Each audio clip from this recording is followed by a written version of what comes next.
Ce qui est, à mon sens, pure miséricorde en ce monde, c'est l'incapacité de l'esprit humain à mettre en corrélation tout ce qu'il en renferme. Nous vivons sur une île de placide ignorance, au sein de noirs océans de l'infini, et nous n'avons pas été destinés à de longs voyages. Les sciences, dont chacune tend dans une direction particulière, ne nous ont pas fait trop de mal jusqu'à présent. Mais un jour viendra où la synthèse de ces connaissances dissociées nous ouvrira des perspectives terrifiantes sur la réalité et la place effroyable que nous y occupons. Alors, cette révélation nous rendra fous, à moins que nous ne fuyions cette clarté funeste pour nous réfugier dans la paix et la sécurité d'un nouvel âge des ténèbres. Certains théosophes ont deviné la majestueuse ampleur du cycle cosmique dont notre globe et notre race ne sont que de fugitifs incidents. Ils ont mentionné d'étranges survivances en des termes qui glaceraient le sang s'ils n'étaient masqués par un optimisme béat. Mais ce n'est pas à eux que je dois cette vision rapide des éons interdits qui me fait frissonner lorsque j'y pense et ébranle ma raison lorsque j'en rêve. Comme tous les aperçus d'une redoutable vérité, elle résulte du rapprochement d'éléments séparés. En l'occurrence, un ancien article de journal et les notes d'un savant disparu. J'espère que personne ne parachèvera cette synthèse. En ce qui me concerne, s'il m'est donné de continuer à vivre, je n'ajouterai jamais volontairement un seul anneau à la hideuse chaîne. Je crois d'ailleurs que le savant, lui aussi, avait l'intention de garder le silence sur ce qu'il connaissait, et qu'il eût détruit ses documents s'il n'avait pas succombé à une mort subite. Mon rôle dans cette affaire commence au cours de l'hiver 1926-1927, avec le décès de mon grand-oncle George Gamel Angel, professeur honoraire de langue sémitique à l'université Brown, Providence, Rhode Island. Le professeur Angel faisait autorité en matière d'inscriptions anciennes, et les conservateurs des plus grands musées avaient eu fréquemment recours à lui. C'est pourquoi plusieurs personnes doivent se rappeler sa mort, survenue à l'âge de 92 ans. Elle suscita un vif intérêt local, car on ne put en déterminer la cause. Au dire des témoins, le vieillard, qui venait de débarquer du bateau de Newport, s'était brusquement affaissé après avoir été bousculé par un matelot nègre.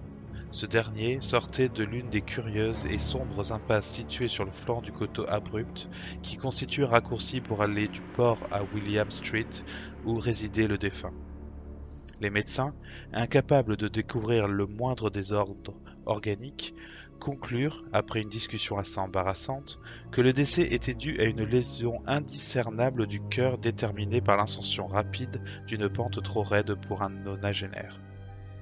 À cette époque, je ne vis aucune raison de ne pas accepter ce diagnostic.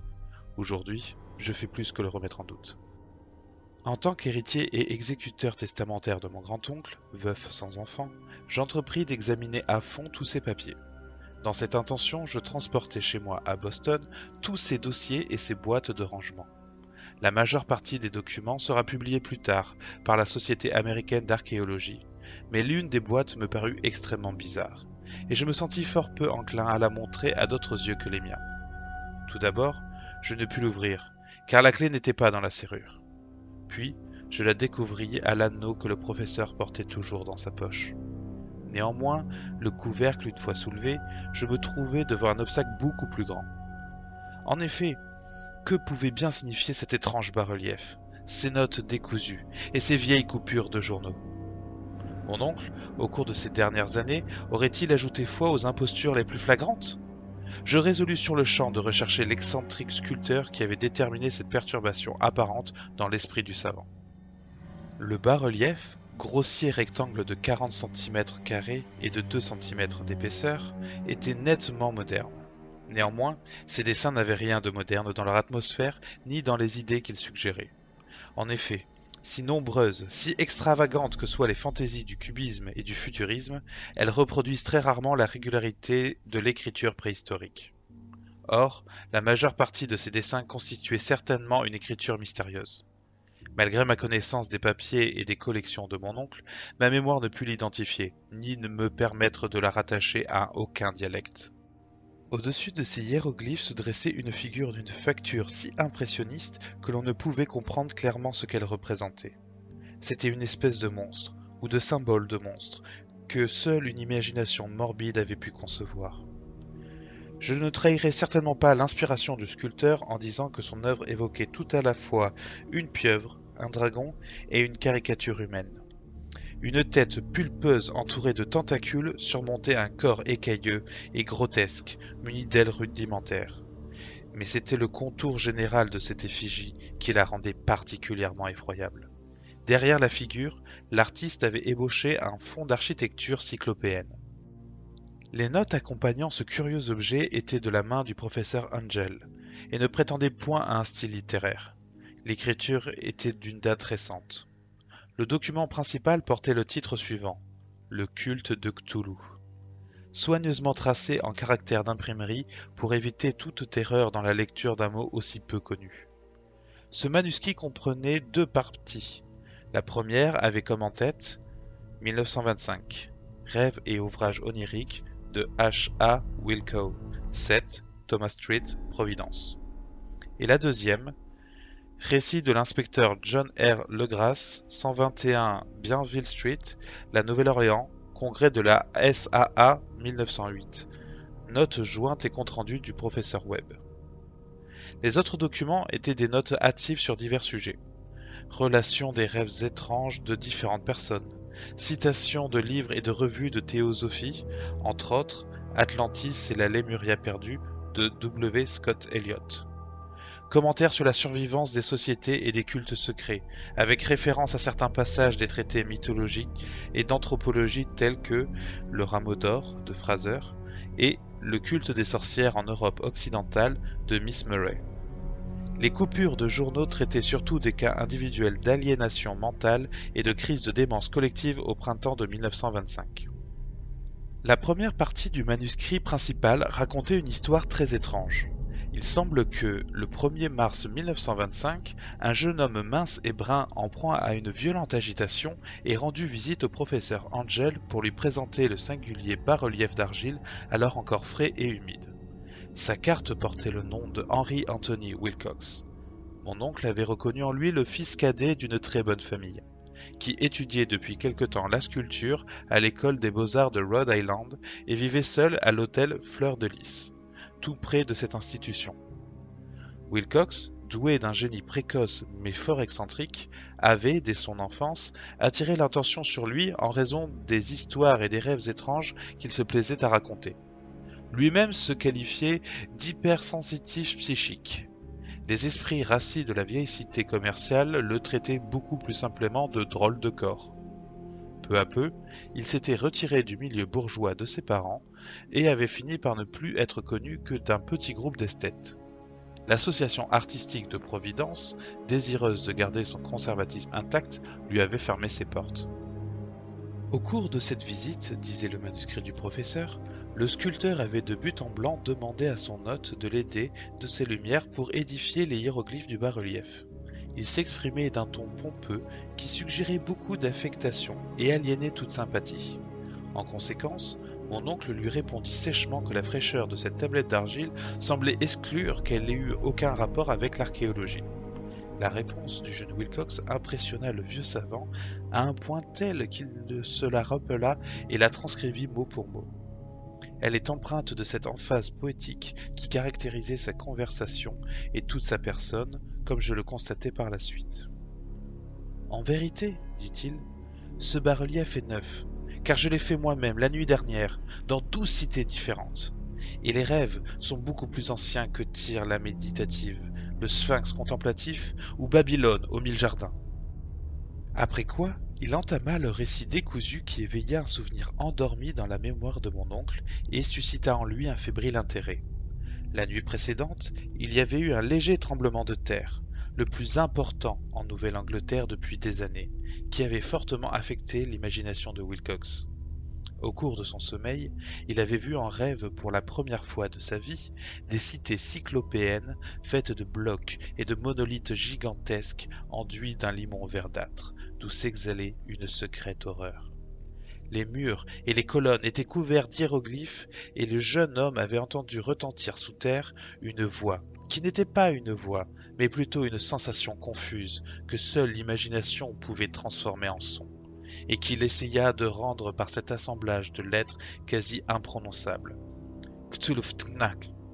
Ce fouillis verbal fut la clé du souvenir qui troubla profondément le professeur Angel. Il interrogea le sculpteur avec une minutie toute scientifique et étudia intensément le bas-relief auquel le jeune homme, stupéfait, s'était trouvé en train de travailler à son réveil, en chemise de nuit et frissonnant de froid. Wilcox me déclara par la suite que mon oncle avait mis sur le compte de la vieillesse sa lenteur à identifier la figure d'argile et les hiéroglyphes. Plusieurs de ces questions parurent fort déplacées à son visiteur, en particulier celle qui essayait de rattacher ce dernier à des cultes secrets. Wilcox ne put comprendre pourquoi son interlocuteur lui promit à maintes reprises de garder le silence s'il voulait bien admettre qu'il appartenait à une secte religieuse païenne aux nombreuses ramifications.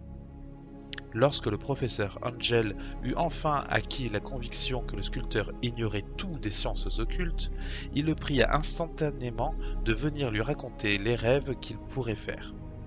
En conséquence, après cette première entrevue, le manuscrit mentionne les visites quotidiennes du jeune homme qui relatait de saisissantes visions nocturnes dont le leitmotiv était quelques terribles perspectives cyclopéennes de pierres sombres et ruisselantes, accompagnées d'une voix ou d'une intelligence souterraine qui hurlait uniformément des messages énigmatiques en un jargon indescriptible. Les deux sons les plus fréquents répétés peuvent se rendre par les groupes de lettres suivantes. Cthulhu, Chleh. Le 23 mars, Wilcox ne se présenta pas au domicile du professeur Angel, qui téléphona à l'hôtel pour demander de ses nouvelles. On lui apprit que le jeune homme, atteint d'un subit accès de fièvre, avait été transporté chez ses parents dans Waterman Street. Au cours de la nuit, il avait réveillé par ses cris plusieurs autres artistes du Fleur de Lys. Depuis lors, il n'avait connu que des alternatives de délire et d'inconscience. Mon oncle téléphona immédiatement à sa famille et, à dater de ce jour, suivit de près l'évolution de la maladie grâce à de fréquentes visites au médecin traitant, le docteur Tobey, de Thayer Street.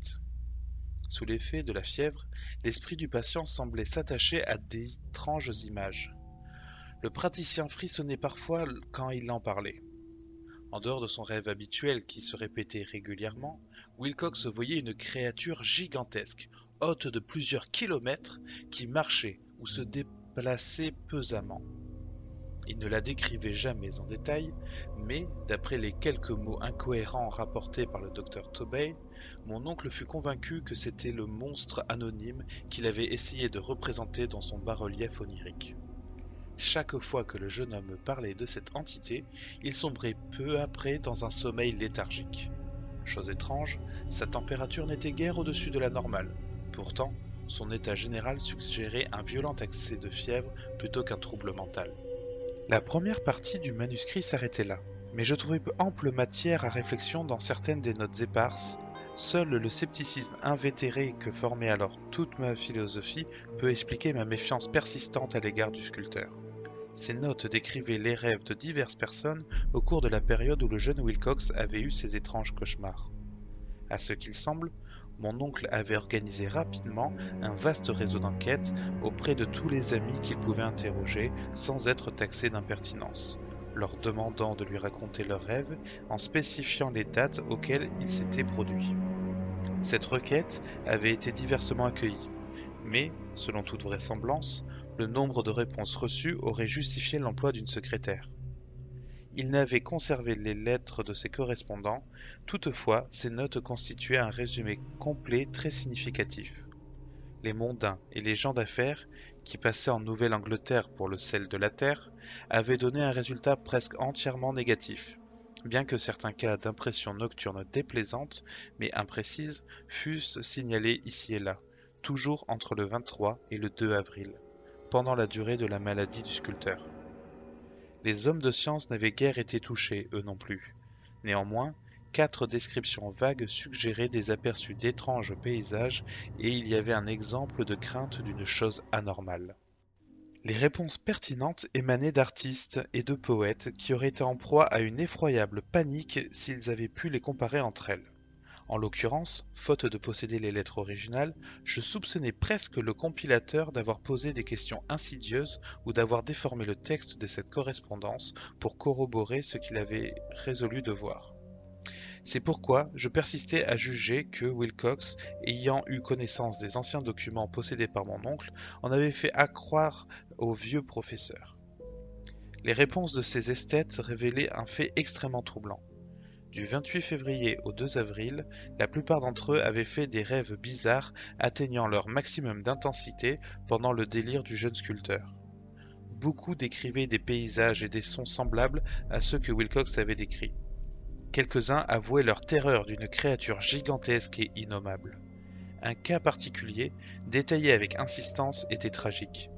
Le sujet, architecte bien connu, féru de théosophie et d'occultisme, était devenu fou furieux le jour même où l'on avait transporté le sculpteur chez ses parents, et était mort quelques mois plus tard, après avoir demandé à grands cris qu'on le sauvât d'un démon échappé des enfers. Si mon oncle avait mentionné les noms de ses correspondants au lieu de les désigner par des numéros, j'aurais essayé de me livrer à une enquête personnelle pour vérifier les faits. En l'occurrence, je ne pus en retrouver que quelques-uns, mais tous, sans exception, confirmèrent pleinement les notes. Je me suis souvent demandé si ceux qui subirent les questions du vieux savant furent aussi intrigués que ceux que j'interrogeais moi-même. Ils ne sauront jamais la vérité, et cela vaut mieux pour eux. Les coupures de journaux, comme je l'ai déjà dit, avaient trait à des cas de panique ou de démence toujours dans la même période. Le professeur Angel avait dû recourir à une agence car le nombre de ces extraits provenant de tous les coins du globe était vraiment prodigieux. L'un rapportait un suicide nocturne à Londres où un dormeur solitaire s'était jeté par la fenêtre après avoir poussé un cri terrifiant. Dans une lettre incohérente adressée au rédacteur en chef d'un journal de l'Amérique du Sud, un fou prophétisait un avenir sinistre à la suite des visions qu'il avait eues. Une dépêche de Californie relatait qu'une colonie de théosophes avait revêtu des robes blanches en vue d'un glorieux événement proche, tandis que des articles venus d'Inde, datés des derniers jours de mars, parlaient à mots couverts d'une sérieuse agitation parmi les indigènes. Les orgies vaudous s'étaient multipliées dans l'île d'Haïti et les avant-postes africains rapportaient des murmures alarmants. À la même époque, les autorités américaines des Philippines avaient eu des difficultés avec certaines tribus.